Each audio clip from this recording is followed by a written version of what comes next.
बार जब आया था भगवान जगन्नाथ जी के दर्शन करके और उसके बाद यहाँ बाई इलेक्शन में भी मैं पहुंचा था, तो अगर हम ये माने साल के 365 दिन, तो मैं तीसरी बार मुझे आने का मौका मिला है।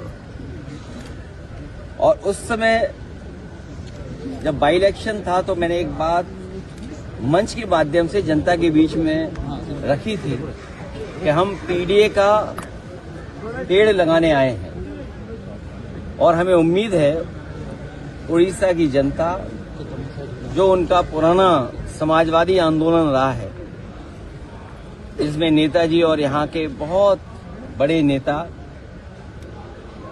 बीजू पट्टनायक जी और तमाम समाजवादी विचार के लोग साथ आकर के एक बड़ी ताकत बने थे।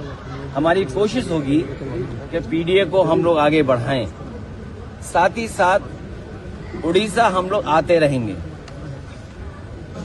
बीजेपी से जो लड़ने वाले दल हैं, बीजेपी जब पूरे देश में एक्सपोज होगी तब दिल्ली से हटेगी।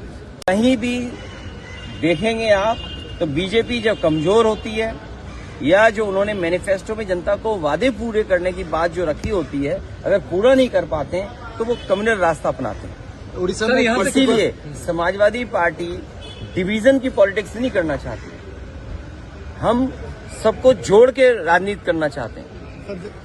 यही विजन जो कार्यक्रम जगह जगह कर रहे हैं, डिवीजन की पॉलिटिक्स खत्म हो, लोगों को जोड़ के एक साथ चलने की पॉलिटिक्स हो। सर, बीजेपी इलेक्शन है इस बार, समाजवादी सरकार को प्लानिंग कर रहा है, सालों से राज था वो हटेगा और महाराष्ट्र में भी कर रहा है। बीजेपी से सीखने को भी बहुत कुछ है।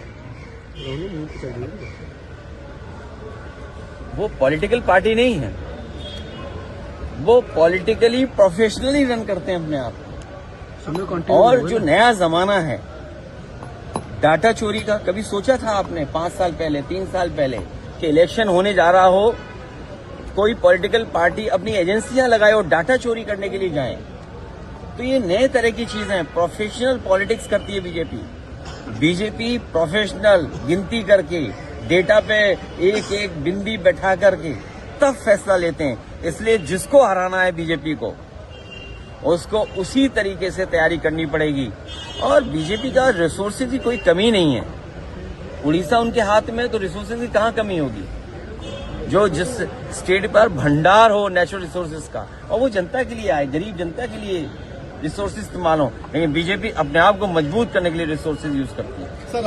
बहुत सीनियर नेता है और उड़ीसा के विकास में इनका और इनके पिताजी का बहुत बड़ा योगदान रहा है, खासकर गरीब का सम्मान और उड़ीसा की तरक्की खुशहाली के लिए जो विकास उन्होंने किया वो दिखाई दे रहा है। जो विकास उन्होंने किया, आम लोगों के जीवन को बदलने का उन्होंने कोशिश की और लगातार सरकार में रह करके लोगों का जीवन कैसे बदले, सम्मान का जीवन कैसे जिए, उसके लिए उन्होंने काम किया।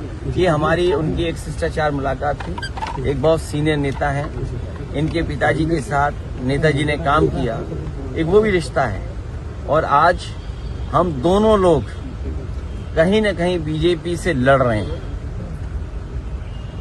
ये एक बहुत शिष्टाचार मुलाकात थी। बहुत सीनियर लीडर है, सम्मानित लीडर है सर, मिलकर एक ऐसे प्रदेश के मुख्यमंत्री जो इतने सालों साल यहाँ की जनता की सेवा की हो।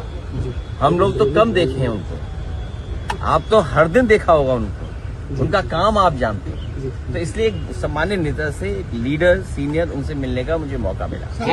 आगे मिलकुम है समाजवादी पार्टी और आप कुछ प्लानिंग कर रहे हैं उड़ीसा के लिए, इसीलिए आ रहे हैं। हमारी कोशिश है कि यहाँ भी समाजवादी पार्टी बने। सर, बहन जी का जो